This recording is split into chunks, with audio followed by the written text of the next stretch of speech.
Coming to you from Huntsville, Alabama, high atop Montesano Mountain, it's Cry Aloud, the podcast proclaiming the importance of our Hebrew heritage for all believers. Now here's your friends, Chuck and Vicki Tatum. Shalom, everyone, and welcome to our program today. Hope you're having a blessed day.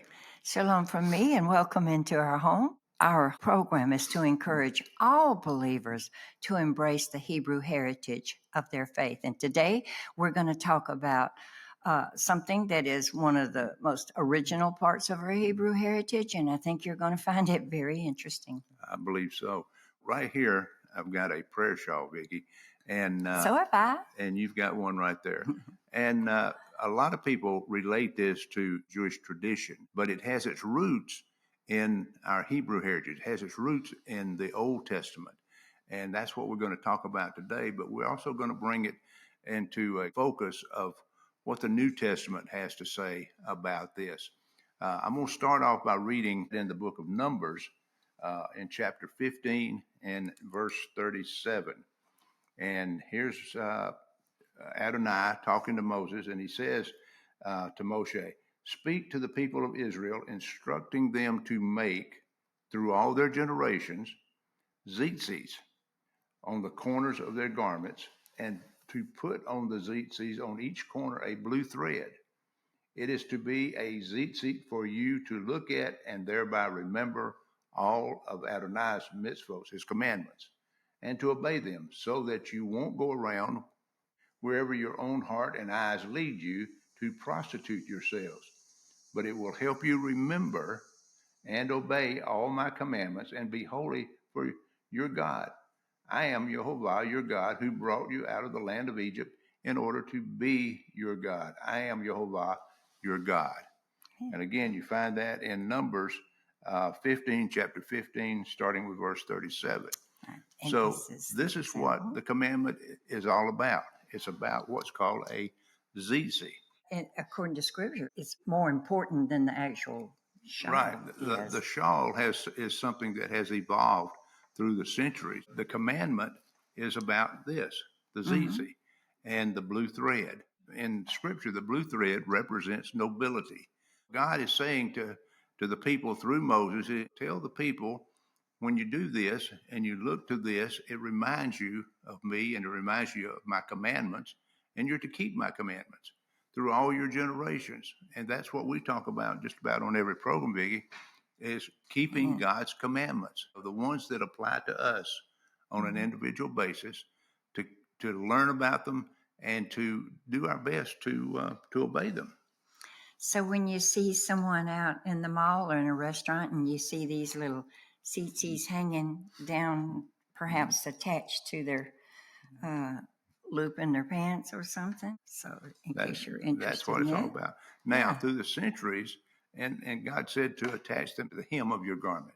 The hem being a tallit.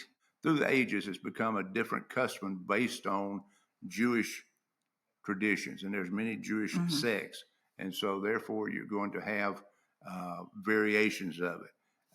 But by and large, what it basically boils down to is putting one of these and what this represents on the hem of the garment. Now let's jump a little bit further, because one of the things that it talks about, that the Scripture talks about, and we're all Christians are pretty familiar with this, and that's the woman who had the issue of blood for 12 years. And she said to the effect, let me go ahead and read that if I can. Matthew 9:21, she says, "If only I may touch his garment, I shall be made well." So here's the question. What was it about the garment that she felt like if she touched it would make her well? Here's a woman who's had this issue for 12 years. Now, backing up a little bit into the Old Testament and the book of Leviticus, we find out that when a woman has an issue like this, she is considered unclean. And anything she touches would be unclean, or anything that she's touched that somebody else would touch would be considered unclean. Right. Now, there's a remedy for this in Leviticus in the Torah, but it has to do with a temporary situation. But in her case, we're talking about 12 years. Think about it. I mean, she basically was pretty much an outcast. She couldn't do anything. But she was an outcast who evidently knew the scriptures. Well, that's right. And was familiar with them, and she knew what she was doing. And how did she know? How did this woman know that if she simply touched the hem of Yeshua's garment, that she would be healed? So again, we have to go to the Old Testament, and we look at Malachi chapter 4, verse 2. Where can I find it? In Malachi. Hey, thanks, Vicki. Anything I can do to Vicki help you. She is my helpmeet. Anything to do with helping, right? All right, so here we go. Malachi 4:2. It says, "But to you who fear my name, the Son of Righteousness shall arise with healing in his wings." Healing in his wings. That word wings is translated to mean in the borders or the hem of his garment. In other words, this woman who had this issue for 12 years was aware of this scripture. Why would she be aware of it? Because obviously she had heard the Torah teachers. She had been taught this scripture. And so she had the trust enough to say, if I can just get to Yeshua, I believe he is the Messiah. That would have been the first thing that she would have had to deal with is he the Messiah? Well, obviously she believed that he was. And as a result of that, she said, I've got to get to him. But she had to do it somewhat surreptitiously because she couldn't just run through the crowd and yell, Yeshua, Yeshua, Right, let me touch the hem of your garment. Yeah. She was unclean, Right. basically an outcast. So she had to kind of sneak through the crowd. and if the crowd had known what her issue was and touched her or touched anything she touched, they would be considered unclean. And this would mean that they'd have to go through a ritual in order to be made clean again. Right. So this wasn't just something where she jumped up all of a sudden and said, here comes Jesus, and I'm going to go touch the hem of his garment, Right. and I'm going to be made whole. It was this particular part of the hem of his garment, which was on all four corners, The tzitzit, right. called the wings. That's right, the wings of healing.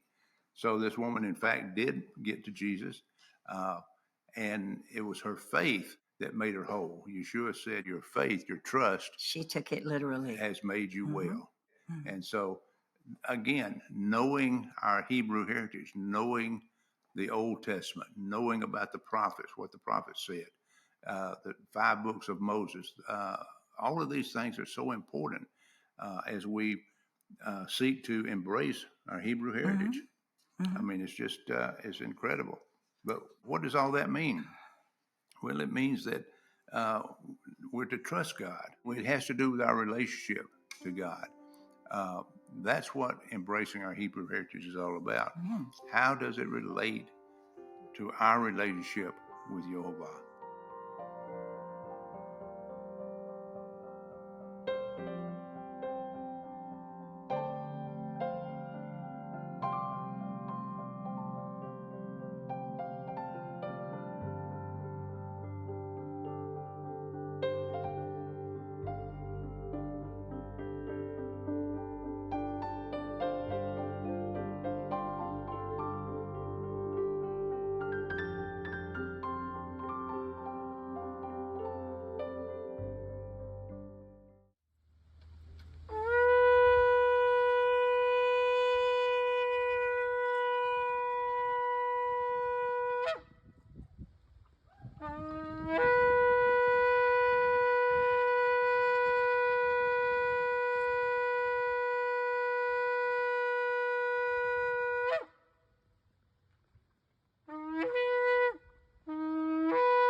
Jehovah bless you and keep you.